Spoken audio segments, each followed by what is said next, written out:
Have you ever looked closely at your feet in the evening and immediately felt in your heart that today your ankles have seemingly disappeared somewhere? When you take off your socks, the marks appear so deep, as if some rubber band has left its imprint on your skin. And while walking, you feel as if heavy stones are tied to your feet. Now, perhaps you won't like hearing this, but the reality is that most people ignore this, considering it just a part of aging. However, the body is continuously giving a signal in a silent manner. Let's first do a small test. Press your finger on the upper part of your ankle for about 5 seconds. Then remove your finger. If a pit forms there and doesn't immediately return to its place, then understand that water is accumulating in your body. Now tell me honestly, when does your swelling increase more? In the evening or at night before sleeping? This very question will prove to be very important for you going forward. And in today's video, I will not tell you long, complicated things. I will simply explain 3 things in a very clear manner. First, what is the actual system working behind foot swelling? That is, why exactly does water accumulate? Second, what are those 3 critical nutrients whose deficiency causes legs to feel heavy, swollen, and tired? And third, what are those 2 seeds that you can include in your diet in small daily amounts to support this entire system? And after that, I will also tell you which things further increase swelling. For example, some salty habits or incorrect meal timings. Along with that, I will also tell you an easy nighttime method so that in the next few days, you can feel the difference in your body yourself. May Allah grant us complete health and give us the understanding and ability to protect our bodies. Ameen. Now, in the next part, I will explain to you through very simple science that this swelling is not just about water accumulation, but often behind it is the entire story of salt, blood circulation, and a small pump present inside the body. Now, let's understand the real matter in simple words. We often say that water has accumulated in the feet. Okay, water has accumulated, but the real question is, why is it staying there? And in most people, its cause is not just standing for long periods. Inside every cell of your body, a small system is working exactly like a pump. The job of this pump is to keep salt and water in their correct places. That is to keep what should be outside the cell outside and to maintain what should be inside. When this pump works properly, legs feel light, feet remain normal, and the marks from socks are also minor. So when does the problem start? When there is too much salt in the body, water is less or irregular, movement is reduced, and especially when refined flour, biscuits, sweets, and packaged snacks become a large part of the diet. Then what happens inside? The rise and fall of sugar and insulin in the body begins to increase, and the kidneys start retaining salt for longer. And wherever salt accumulates, water will also start accumulating there, because gravity pulls everything downwards. That's why this water first appears in the feet and ankles, exactly like when a house drain gets blocked. If water keeps coming from above, it starts accumulating below. Foot swelling is often a story of water accumulation in a similar way. The good thing is that if the cause is this imbalance, then some physical measures and a few simple habits can support this pump again. But before that, I will tell you those 3 common mistakes people make daily and then say that the swelling just doesn't reduce. Now listen to those 3 mistakes that silently keep increasing swelling. And it's not just that these habits are bad. The real thing is to understand what happens inside the body with them. The first mistake is salty things and hidden salt. Pickles, papad, chips, snacks, bakery items, even many canned goods contain a lot of salt. Now what happens inside? Salt gives the signal to the body to retain water. Water starts accumulating and swelling increases. What is its easy alternative? Just do this for 1 week. Reduce packaged items by half and use slightly less salt in home-cooked food. Many people start feeling a difference with just this change. The second mistake is sitting all day and then being surprised to see swelling in the evening. When legs hang down for too long, the return of blood and water upwards becomes difficult. Then what happens inside? Pressure increases downwards and feet start feeling heavy. Its easy solution is that after every hour, just stand for 2 minutes and walk a bit, or slowly rise up and down on your toes, and before sleeping at night, keep your legs elevated for a few minutes. The third mistake is drinking water in the wrong way. Some people drink very little water all day long, then suddenly drink a lot at night, and some people, out of fear, start drinking more water than necessary. However, everybody's needs are different. Then what happens inside? If water is low, the body starts retaining more water. And if it's irregular, sleep is also disturbed and swelling persists. A better way is to drink water little by little throughout the day. And if you already have heart or kidney disease, keep the amount of water according to your doctor's instructions. Now, a very important point, this is where people often go in the wrong direction. They just keep looking for diuretic things, but they don't change the salt, movement, and the actual system. That's why in the next part, I will give you a complete roadmap of 3 critical nutrients so that you can understand which deficiency might be playing a role in this swelling. Now, let's come to the actual roadmap. I will tell you about 3 such critical nutrients.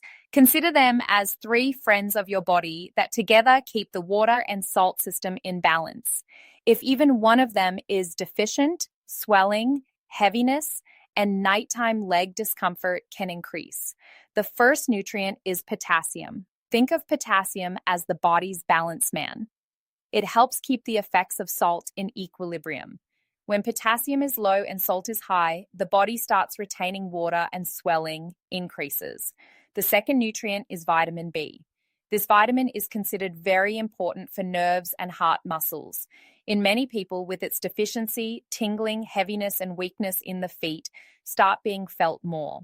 And in our place, when diet contains too much refined flour, biscuits, sweet tea, and polished grains, the risk of B1 deficiency can increase. The third nutrient is magnesium. You can think of magnesium as the ON button of this entire system. In many people, when magnesium is low, calf muscle tightness, cramps, and stiffness in legs during sleep start occurring at night. And when legs themselves are uncomfortable, swelling also starts feeling worse. Now, perhaps this may sound strict to you, but focusing on just one nutrient is not enough. If you only take potassium, but B1 and magnesium are missing, the system remains incomplete. That's why I always say that these 3 work like a trinity. In the next part, I will tell you about potassium and B-rich foods in a very practical way, things that can easily be present in your kitchen. And then after that, we will move towards the routine involving 2 seeds. All right, now let's talk about what changes you can bring to your everyday plate. I won't give you any long list, just tell you things that can really be used in our homes. For potassium, if you want me to name just one thing and finish, it's not like that. Potassium is fulfilled by coming together from various foods. Coconut water is considered a good option, especially in summers, but keep its quantity moderate. Sweet potato is also a good source of potassium and fiber. Eat it boiled or roasted without much oil. Black-eyed peas and kidney beans also provide potassium. If they suit your digestion, include them twice a week. And yes, banana also gives potassium, but just banana doesn't complete the entire system. See it in combination with other things. Now, an important precaution. If you have been diagnosed with kidney disease or your doctor has told you to limit potassium, then definitely consult your doctor before increasing potassium-rich foods. Now, let's come to vitamin B1. B1 is mostly found in the husks of grains and some seeds. That's why when polished rice and refined flour are more, B1 is obtained less. You can keep unsalted roasted peanuts, a small handful daily. Sunflower seeds are also counted among good sources of B1, and we will include them in our seed routine ahead. Lentils, especially whole lentils and chickpeas, also provide support for B1. And now let's talk about what things should be avoided. Too much sweets, biscuits, bakery items, and packaged salty snacks. Because what happens inside? This combination of salt and sugar pushes the body towards retaining water, and B1 also starts getting depleted quickly. That's why remember a simple principle. For a few days a week, reduce sweets and packaged items. In the next part, we will talk about magnesium and then come to those 2 seeds, which by using in a small daily amount, you can support this entire system. This part is very practical. Listen to it with full attention. Now let's talk about the third nutrient, magnesium. And if I'm honest, in many elderly people, it is this deficiency that causes calf tightness, leg stiffness, and disturbed sleep at night. And when sleep is disturbed, the body feels more tired the next day, and by evening, swelling also seems to increase. Among magnesium-rich foods, pumpkin seeds are considered an excellent source. Similarly, almonds, walnuts, and some lentils also provide support. But the easiest and most straightforward way is the one that is part of our routine today: 2 seeds daily. Now, which are those two seeds? Sunflower seeds and pumpkin seeds. Sunflower seeds provide support for B1, while pumpkin seeds are for magnesium. That is, together these two help support your body's pump system. Now, what is the correct quantity? Daily, 1 tablespoon each. That is, 1 tablespoon of sunflower seeds and 1 tablespoon of pumpkin seeds. Not more than this. Many people in their enthusiasm fill half a plate. Then stomach feels heavy, gas increases, and calories start adding up. We have to reduce swelling, not increase weight. What is the right time? If you feel more swelling in the evening, then take these seeds afternoon or in the evening with a cup of yogurt or sprinkled on a salad. And if cramps are more at night, use them with dinner or as a light nighttime snack. A common mistake is to buy salted seeds. Many packaged seeds contain salt, and salt increases swelling. That's why always take unsalted seeds or lightly dry roast them at home. Now, an essential precaution: if you have kidney disease, have instructions to limit minerals or potassium, or are using blood thinner medications, then definitely consult your doctor before starting these seeds daily. Now, in the next part, I will tell you a small nighttime protocol through which many people feel a difference in leg heaviness quickly. And along with that, I will also tell you the red flags which should never be ignored. Now, at the end of the video, stop and think for a moment. Did you tolerate swelling just because you thought age is increasing? Or did you ever ask your body why exactly is water accumulating downwards? Because the truth is, the body doesn't usually tell you by screaming. It only gives signals. Deep sock marks, heavy feet, nighttime cramps, all these are signals. After today's video, start just 3 things, just 3. First, reduce salt and packaged salty snacks, especially in the evening and at night. This small change can make a big difference in swelling. Second, daily take care of 3 things in your plate: potassium, B1, and magnesium. You don't have to do everything perfectly in one day, just need to catch the right direction. Third, daily 2 seeds: 1 tablespoon of unsalted sunflower seeds and 1 tablespoon of unsalted pumpkin seeds. Use them with yogurt, salad, or with meals, and then observe yourself over the next few days. Do feet feel less heavy in the evening? Have the sock marks started becoming lighter? Has there been some relief in nighttime cramps? And do you feel more ease while walking? In the comments, just tell me one thing. When do you feel more swelling, in the evening or in the morning? And friends, speaking from the heart, before making videos on topics like these, we read and understand a lot. Then we mold it in easy language and a home-like style for you so that it truly benefits you.